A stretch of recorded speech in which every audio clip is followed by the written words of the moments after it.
Hello students, आज unit 3 का ही हमारा टॉपिक है motion of charge particle in A uniform magnetic field. Clear. Chapter का नाम है हमारे इसमें moving charge and magnetic. Clear. Unit 3 का है ये। वही कहते हैं कि ये मेरे पास एक मैग्नेटिक फील्ड है। इस मैग्नेटिक फील्ड में एक चार्ज पार्टिकल ये पॉइंट ओ पर आता है वी वेलोसिटी के साथ। ठीक है, तो ये क्या होगी, इस पर टेंजेंट खिंच जाएगी इधर की तरफ। अब ये अंदर की तरफ इसमें टेंजेंट खींची, इस पे जो मेरे पास लगेगा सेंटीपिटल फोर्स, वो कहाँ लगेगा, अंदर की तरफ। तो ये मेरे पास ये हो गया। जब ये यहाँ पे जाएगा पॉइंट पी पर, तो ये मेरे पास आएगा यहाँ से, यहाँ पे मेरे पास इसकी टेंजेंशियल डायरेक्शन में वेलोसिटी हो गई और ये फोर्स हो गया, सेंटीपिटल फोर्स हो गया अंदर की तरफ। ऐसी जब ये मेरे पास पॉइंट क्यू पे पहुँचा तो क्यू पे मेरे पास ये आ गया और यहाँ जो है मेरे पास इसकी वेलोसिटी वी हुई टेंजेंशियल डायरेक्शन में और फोर्स एफ। कहने का मतलब कि इस पर जो जब ये किसी मैग्नेटिक फील्ड में जा रहा है तो इससे इसका मोशन सर्कुलेट करने के लिए कोई एक फोर्स लग रहा है जिसकी डायरेक्शन कहाँ है, इनवर्ड है, जिसे मैं सेंटीपिटल फोर्स भी कह सकता हूँ। ठीक है, अब देखिएगा इसमें ये मुझे लिखना है, क्या आएगा, let a uniform magnetic field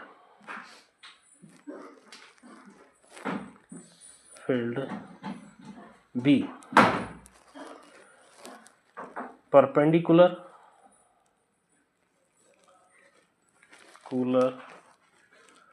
to plane of paper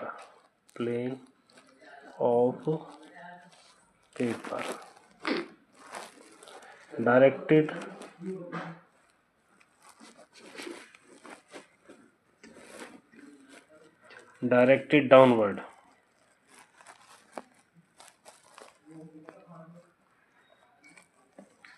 clear. उसने कहा कि मेरे पास जो है ये एक परपेंडिकुलर मैग्नेटिक फील्ड है जिसकी वैल्यू v है। मैं इसे यहाँ पे लिख देता हूँ, ये मैग्नेटिक फील्ड v है इसका। ठीक। और इसकी जो है एक चार्ज पार्टिकल है मेरे पास, वो क्या है, इसमें मूव करेगा v वेलोसिटी के साथ, और जिसका चार्ज है वो कितना है, q है। तो मैं यहाँ पे लिखूँगा let a charge particle, a charge plus q particle mass small m enters, small m है ये, एंटर्स इन फील्ड। कौन सा फील्ड है ये, magnetic field. At point O, कौन से पॉइंट पे जा रहा है ये, ओ पे, विद वेलोसिटी v। तब ये कह रहा है इसमें, तब इसके ऊपर जो लगने वाला फोर्स है वो उसकी वैल्यू क्या होगी। ठीक है, so acting force vector F is equal to, मेरे पास कितने का, क्यू, मैग्नेटिक फील्ड में v वेलोसिटी के साथ जा रहा है तो v cross b, vector v। If angle theta is equal to 90 degree between v and b, दोनों के बीच का, तब यहाँ से आएगा then F is equal to, ये वेक्टर फॉर्म थी, अब मेरे पास हो जाएगा Q v sign 90 degree. Sine theta आता है ना, तो कितना आएगा, साइन 90। साइन 90 की वैल्यू 1 हो जाएगी। मेरे पास है F is equal to Q v, जो होगी मेरे पास equation first. Clear. The charge particle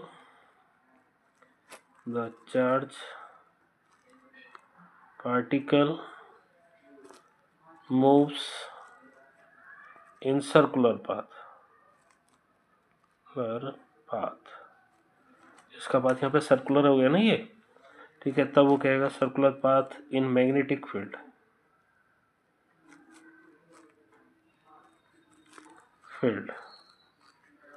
then centripetal force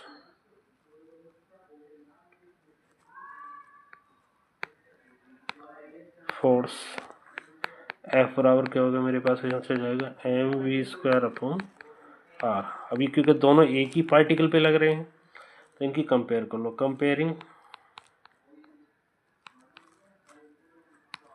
equation first and second, दोनों की मैं कंपेयर करूँगा तो मेरे पास आ जाएगा यहाँ से q v v, equation first का हो गया, इज इक्वल टू मेरे पास आएगा m v square upon are.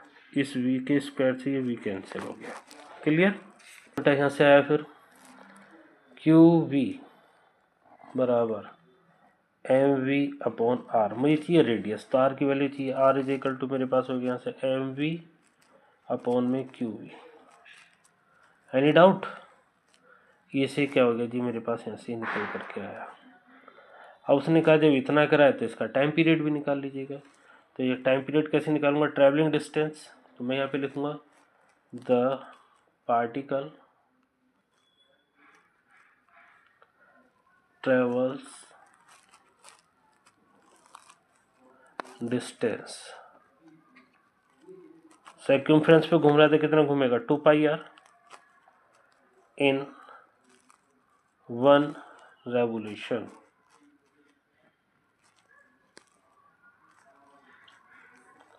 So time period वही 8वीं क्लास का फार्मूला लगेगा इसमें हमारे पास। टाइम पीरियड को कैपिटल टी से लिखेंगे ना, 8वीं क्लास का formula, T is equal to क्या होता है, डिस्टेंस अपॉन वेलोसिटी। तो डिस्टेंस कितनी है, 2 पाई आर अपॉन में कितना जाएगा वी। अब यहाँ से आर की जो वैल्यू मैं यहाँ से उठा के रख दूंगा तो मेरे पास आया यहाँ से 2 पाई अपॉन वी, तो एज इट इज आर की ये वाली वैल्यू मैं रख रहा हूँ यहाँ से, तो मेरे पास आएगा एम वी अपॉन में q we.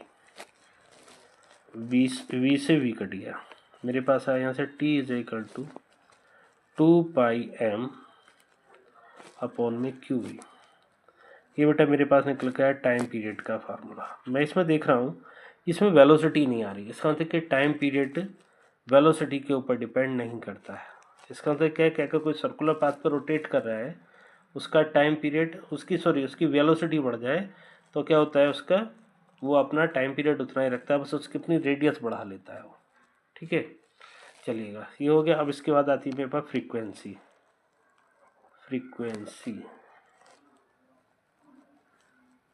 Of charge particle. Frequency को स्मॉल एन से लिखता हूँ, फार्मूला होता है N is equal to 1 upon capital T. इसकी वैल्यू उठा के इसमें रख दो, मेरे पास है एन इज इक्वल टू, इसका न्यूमरेटर डिनोमिनेटर, डिनोमिनेटर न्यूमरेटर में बदल जाएगा तो कितना है, क्यू वी अपॉन में 2 पाई एम। क्लियर हो गया बेटा, ये फिनिश। इसका बेटा ये परपेंडिकुलर फॉर्म में मैंने कर दिया है, अभी जब नॉन परपेंडिकुलर में होगा वो कल कराऊंगा। और अब बेटा मैं कोशिश करूंगा कि आपको ये जितना भी मैंने कराया सब अच्छा लग रहा हो तो बेटा चैनल को सब्सक्राइब भी कर देना और लाइक भी करना।